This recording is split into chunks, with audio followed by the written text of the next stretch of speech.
Hello बच्चों, आज मैं आपको कक्षा 3 का पाठ 2 पढ़ाऊंगी जिसका नाम है सेखीबाज मक्खी, जो कि एक कहानी है। और इस कहानी में एक घमंडी मक्खी के बारे में बताया गया है जो अपने घमंड में चूर होकर सबको चुनौतियाँ देती है। तो अब हम इस कहानी को पढ़ लेते हैं। पाठ 2, सेखीबाज मक्खी। सेखीबाज का अर्थ होता है जो अपनी बातों को बढ़ा चढ़ा कर कहे या जो बहुत डींगे हाँकता हो। तो ऐसा ही इस मक्खी को बताया गया है। एक था जंगल। उस जंगल में एक शेर भोजन करके आराम कर रहा था। इतने में एक मक्खी उड़ती उड़ती वहाँ आ पहुँची। तो एक जंगल में एक शेर भोजन करके, भोजन का अर्थ होता है खाना, तो एक शेर खाना खा के आराम कर रहा था। तो तभी एक मक्खी उड़ती हुई वहाँ पे आ गई। शेर ने 2-3 दिनों से स्नान नहीं किया था, इसलिए मक्खी शेर के कान के एकदम पास भिन भिन भिन करने लगी। तो शेर ने 2-3 दिनों से स्नान का अर्थ होता है नहाना। तो शेर 2-3 दिनों से नहाया भी नहीं था, जिसके कारण एक मक्खी उसके कान के पास आके भिन भिनाने लगी। शेर को बहुत मुश्किल से नींद आई थी। उसने पंजा उठाया, मक्खी उड़ गई, लेकिन फिर से शेर के कान के पास भिन भिन शुरू हो गई। शेर को बहुत मुश्किल का अर्थ होता है कठिन। शेर को बड़ी ही कठिनाई से नींद आई थी, तो उसने अपना पंजा उठाया मक्खी को भगाने के लिए। मक्खी उड़ गई, लेकिन फिर से शेर के कान के पास भिन भिन शुरू हो गई। लेकिन मक्खी दोबारा आके शेर के कान के पास भिन भिनाने लगी। अब शेर को गुस्सा आया। वह दहाड़ा, अरे मक्खी दूर हट, वरना तुझे अभी जान से मार डालूंगा। अब शेर को गुस्सा आया। गुस्सा का अर्थ होता है क्रोध। शेर को बहुत ही क्रोध आने लगा। वह दहाड़ा का अर्थ होता है गड़ जाना। वह दहाड़ते हुए कहा, अरे मक्खी दूर हट, वरना मैं तुझे अभी ही जान से मार डालूंगा। मक्खी ने धीरे से कहा, छी, जंगल के राजा के मुँह से ऐसी भाषा कहीं शोभा देती है। तो मक्खी धीरे से बोलने लगी कि छी, आप तो जंगल के राजा हो और आपके मुँह से इतनी छोटी बात अच्छी नहीं लगती है। शेर का गुस्सा बढ़ गया। उसने कहा, एक तो मुझे सोने नहीं देती, ऊपर से मेरे सामने जवाब देती है। चुप हो जा, वरना अभी। शेर का गुस्सा बढ़ गया। शेर को बहुत ही ज़्यादा गुस्सा आने लगा। वह बोला, एक तो तुम मुझे सोने नहीं दे रही हो और ऊपर से मेरे सामने जवाब का अर्थ होता है उत्तर देना, और ऊपर से तुम मेरे सामने उत्तर भी दे रही हो। चुप हो जाओ, वरना मैं तुम्हें अभी ही खत्म कर दूंगा, मार डालूंगा। मक्खी बोली, वरना क्या कर लोगे? मैं क्या तुमसे डर जाऊंगी? मैं तो तुमसे लड़ भी सकती हूँ। हिम्मत हो तो आ जाओ। तो मक्खी बोली, तुम मेरा क्या कर लोगे? मैं क्या तुमसे डरती हूँ? मैं तो तुमसे लड़ भी सकती हूँ। हिम्मत हो तो आ जाओ। हिम्मत का अर्थ होता है साहस। तो मक्खी बोलने लगी, अगर तुम्हारे अंदर साहस है तो मेरे साथ लड़ो। मक्खी उसको ललकारने लगी। शेर आग बबूला हो उठा। उसने कान के पास पंजा मारा। मक्खी तो उड़ गई, पर कान जरा छिल गया। मक्खी उड़कर शेर की नाक पर बैठी, तो उसने मक्खी को फिर पंजा मारा। मक्खी उड़ गई। अब की बार शेर की नाक छिल गई। शेर आग बबूला का अर्थ होता है अत्यधिक क्रोध करना। शेर को बहुत ही ज़्यादा गुस्सा आने लगा। उसने कान के पास पंजा मारा मक्खी को भगाने के लिए। तो मक्खी वहाँ से उड़ गई, लेकिन शेर का कान जरा सा छिल गया। शेर को कान के पास चोट लग गई। मक्खी उड़कर शेर की नाक पर बैठी, तो तभी मक्खी दोबारा उड़कर शेर की नाक पर बैठ गई। उसने मक्खी को फिर पंजा मारा। उसने मक्खी को भगाने के लिए दोबारा से पंजा मारा, लेकिन मक्खी उड़ गई। तो इस बार शेर की नाक छिल गई। शेर की नाक में भी चोट लग गई। मक्खी कभी शेर के माथे पर बैठती, कभी गाल पर तो कभी गर्दन पर। तो मक्खी कभी कभार क्या है, शेर के माथे पर बैठ जाती, कभी गाल पर बैठ जाती और कभी गर्दन पर। शेर पंजा मारता जाता और खुद को घायल करता जाता। मक्खी तो फट से उड़ जाती। शेर बार बार मक्खी को भगाने के लिए पंजा मारता रहा और खुद को घायल करता गया। मक्खी फट से उड़ जाती, लेकिन मक्खी तो जल्दी ही उड़ जाती थी। अंत में शेर ऊब गया, थक गया। वह बोला, मक्खी बहन, अब मुझे छोड़ो, मैं हारा और तुम जीती, बस। अब शेर अंत में थक गया। वह मक्खी से बोलने लगा कि मक्खी बहन, अब मुझे छोड़ दो, मैं हार चुका हूँ और तुम जीत गई हो, बस। मक्खी घमंड में चूर होकर उड़ती उड़ती आगे बढ़ी। सामने एक हाथी मिला। मक्खी ने कहा, अरे हाथी, मुझे प्रणाम कर। मैंने जंगल के राजा शेर को हराया है, इसलिए जंगल में अब मेरा राज चलेगा। हाथी ने सोचा, इस पागल मक्खी से बहस करने में समय कौन बर्बाद करे। तो मक्खी को बहुत ही घमंड होने लगा कि अब मैं शेर को हरा चुकी हूँ। तो मक्खी घमंड में चूर होकर उड़ती हुई आगे बढ़ी। तो तभी उसे एक सामने से एक हाथी मिला। मक्खी ने हाथी से कहा, अरे हाथी, मुझे प्रणाम कर, कि मुझे नमस्कार करो। मैंने जंगल के राजा शेर को हराया है, अब जंगल पर मेरा ही राज चलेगा। तो हाथी बहुत ही समझदार था। उसने सोचा कि मैं इस पागल मक्खी से बहस करने में अपना समय क्यों बर्बाद करूं। हाथी ने सूंड ऊपर उठाकर मक्खी को प्रणाम किया और आगे बढ़ गया। सामने से आ रही लोमड़ी ने यह सब देखा। लोमड़ी मंद मंद मुस्कुराने लगी। इतने में मक्खी ने लोमड़ी से कहा, अरे ओ लोमड़ी, चल मुझे प्रणाम कर। मैंने जंगल के राजा शेर और विशालकाय हाथी को भी हरा दिया है।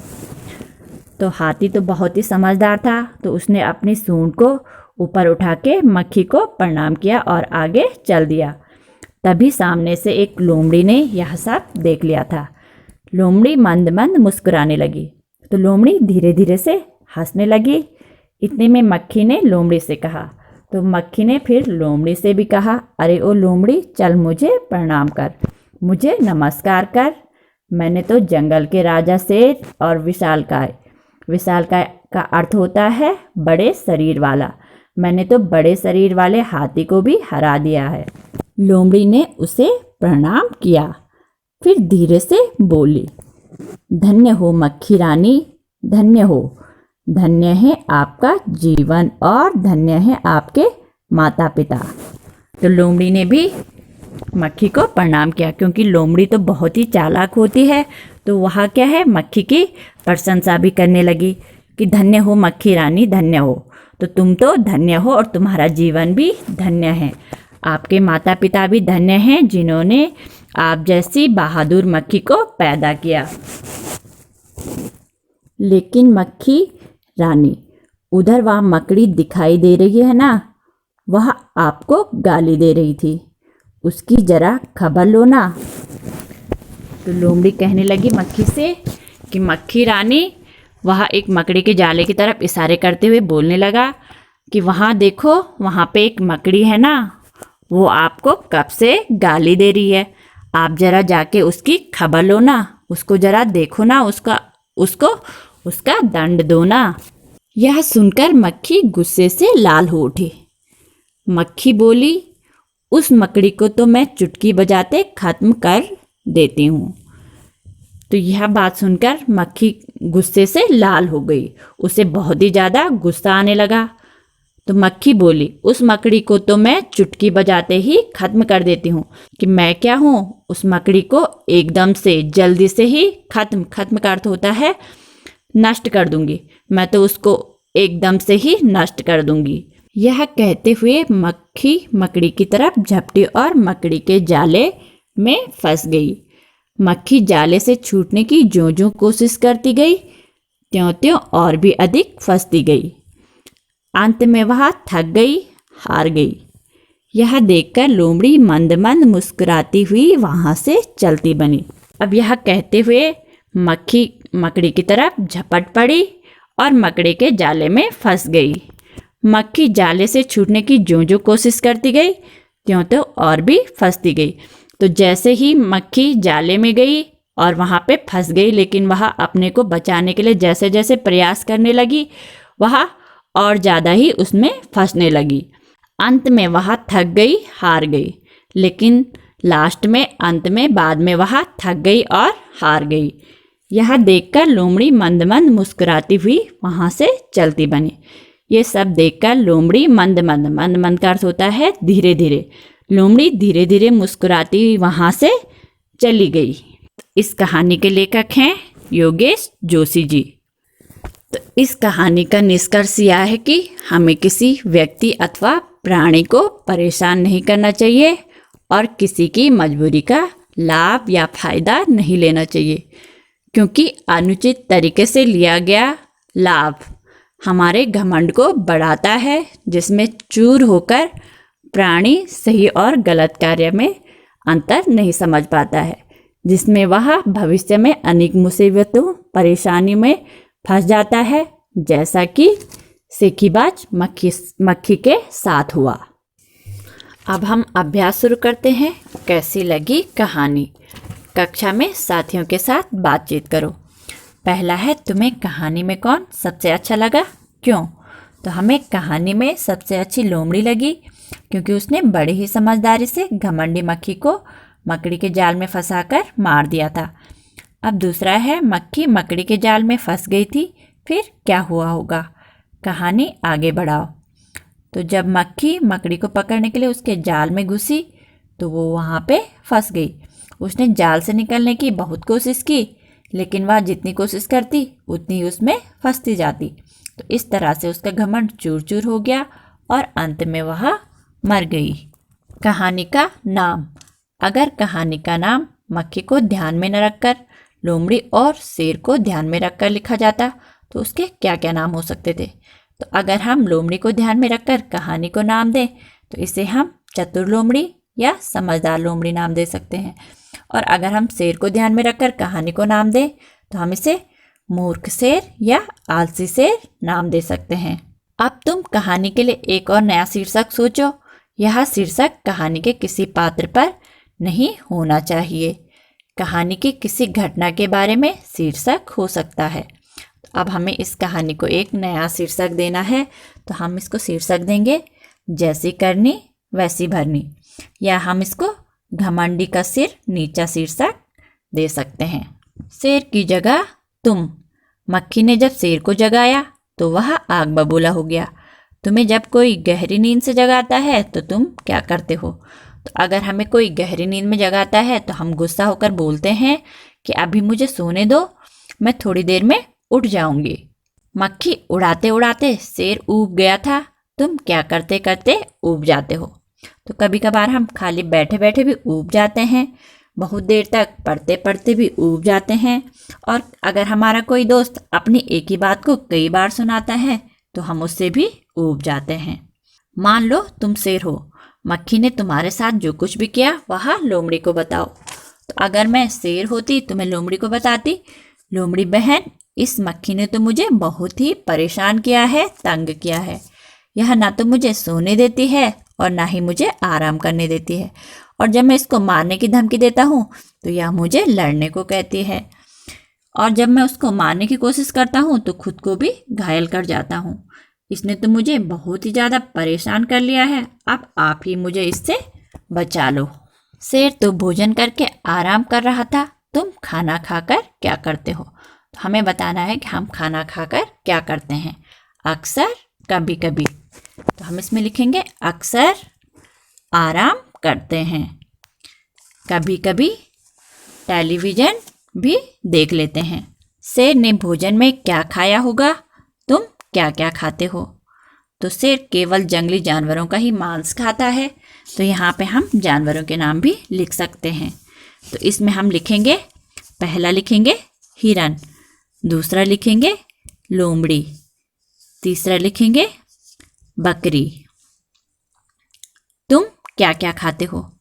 तो इसमें हम लिखेंगे पहला दाल, दूसरा लिखेंगे रोटी, तीसरा लिखेंगे चावल। किसने क्या कहा? नीचे कहानी से जुड़ी तस्वीरें दी गई है, उसमें कुछ ना कुछ बोला जा रहा है। सोचो और लिखो कौन क्या बोल रहा है। तो हमें इस चित्रों को देख के बताना है कि कौन क्या बोल रहा है। तो इसमें पहला चित्र है, इसमें मक्खी शेर से बोल रही है। तो इसमें हम लिखेंगे मक्खी बोली, मैं क्या तुमसे डरती हूँ, हिम्मत हो तो आ जाओ। अब यहाँ पे दूसरा चित्र है, इसमें शेर मक्खी से बोल रहा है। इसमें हम लिखेंगे शेर थक कर बोला, मक्खी बहन मैं हारा और तुम जीती। बस। अब यहाँ पे अगला चित्र है, इसमें मक्खी हाथी से कह रही है। तो इसमें हम लिखेंगे मक्खी ने हाथी से कहा कि मुझे प्रणाम करो, मैंने जंगल के राजा शेर को हराया है। अब अगला चित्र है, इसमें मक्खी लोमड़ी से कह रही है। तो इसमें हम लिखेंगे मक्खी बोली, लोमड़ी रानी चुपचाप कहाँ जा रही हो। अब यहाँ पे अगला चित्र है, इसमें लोमड़ी मक्खी से कह रही है। तो इसमें हम लिखेंगे लोमड़ी बोली, वह मकड़ी आपको गाली दे रही है, उसकी जरा खबर लो ना, कौन क्या कहानी के हिसाब से बताओ। तो हमें बताना है कि ये सब कहानी में कौन है। पहला है घमंडी, इसमें लिखेंगे हम मक्खी। दूसरा है चतुर, इसमें लिखेंगे लोमड़ी। समझदार, इसमें लिखेंगे हम हाथी। डरपोक, इसमें लिखेंगे शेर। सबसे चतुर, इसमें हम लिखेंगे लोमड़ी। आलसी, इसमें लिखेंगे हम शेर। चुटकी बजाते ही, चुटकी बजाने का मतलब होता है बहुत जल्दी कर लेना। तुम कौन कौन से काम चुटकी बजाते ही कर लेते हो बताओ। तो हम चुटकी बजाते अपने बालों को बना लेते हैं, जूते पहन लेते हैं, खाना खा लेते हैं और स्कूल का होमवर्क भी पूरा कर लेते हैं। अब तुम अपनी एक टोली बनाओ, तुम में से एक लीडर बनेगा, वह बाकी बच्चों को करने के लिए काम देगा जिसे चुटकी बजाते ही करना होगा। जैसे बाहर से 5 पत्तियां लाओ और उनके नाम बताओ, या सेकीबाज मक्खी के पात्रों के नाम बताओ। जो सबसे जल्दी कर ले वह लीडर बने। तो आप इसको अपने अनुभव के द्वारा, अपने दोस्तों के साथ खेल खेल के द्वारा इसको पूरा कर सकते हो। रास्ता ढूंढो, यह मकड़ी उस रास्ते से जाना चाहती है जिस पर चलकर सबसे ज़्यादा जाले मिले। अंदर जाने के लिए 1, 2, 3, 4 और 5 में से कौन सा रास्ता होगा। तो इस जाले में, इस चित्र में 4 नंबर वाला रास्ता सबसे ज़्यादा जाले वाला है और इसमें 8 जाले हैं। भाषा की बात, इन वाक्यों को अपने ढंग से लिखकर बताओ। तो इन्हें हम अपने ढंग से लिखकर बताएंगे। पहला है शेर आग बबूला हो उठा, इसे हम लिख सकते हैं शेर गुस्से से पागल हो उठा। दूसरा है उसकी जरा खबर लो ना, इसको हम लिख सकते हैं उसके बारे में पता करो ना। अब है उस मकड़ी को तो मैं चुटकी बजाते ही खत्म कर देती हूँ, इसको हम लिख सकते हैं उस मकड़ी को मैं शीघ्र ही मार देती हूँ। जंगल के राजा के मुँह से ऐसी भाषा कहीं शोभा देती है, इसको हम लिख सकते हैं जंगल के राजा को ऐसा नहीं बोलना चाहिए। उड़ते मंडराते, इनके पास तुमने अक्सर किन किन को उड़ते मंडराते देखा है। तो हमें यहाँ पे लिखना है इनके पास अक्सर क्या क्या उड़ते मंडराते हैं। पहला है जलते बल्ब के आसपास, तो इसमें हम लिखेंगे मच्छर। दूसरा लिखेंगे कीट पतंगे। दूसरा है खेतों में, तो खेतों में इसके आगे हम लिखेंगे टिड्डियाँ और पक्षियाँ। इकट्ठे पानी के ऊपर, इसमें हम लिखेंगे मच्छर मक्खियाँ। फूलों पर। इसमें हम लिखेंगे भंवरे और तितलियाँ। अब है कचरे के ढेर पर। इस पे लिखेंगे हम मच्छर और मक्खियाँ। अब है हलवाई की मिठाइयों पर। इस पे लिखेंगे हम मक्खियाँ और ततैया। कौन है सेखीबाज? क्या तुम किसी सेखीबाज को जानते हो? कौन है वह? वह किस चीज़ के बारे में सेखी बगाड़ता है? तो आपको बताना है कि आपका कोई दोस्त या सहेली ऐसी है जो बात बात पे सेखी बगाड़ती है, या जो अपनी हर चीज़ को कीमती या विदेशी बताती है। वह अपने हर काम को बढ़ा चढ़ा कर बताती है। तो आपको ऐसा बताना है कि आपकी वह दोस्त कौन है, आपको उसके बारे में बताना है। यहाँ पे आपका पाठ समाप्त होता है। धन्यवाद।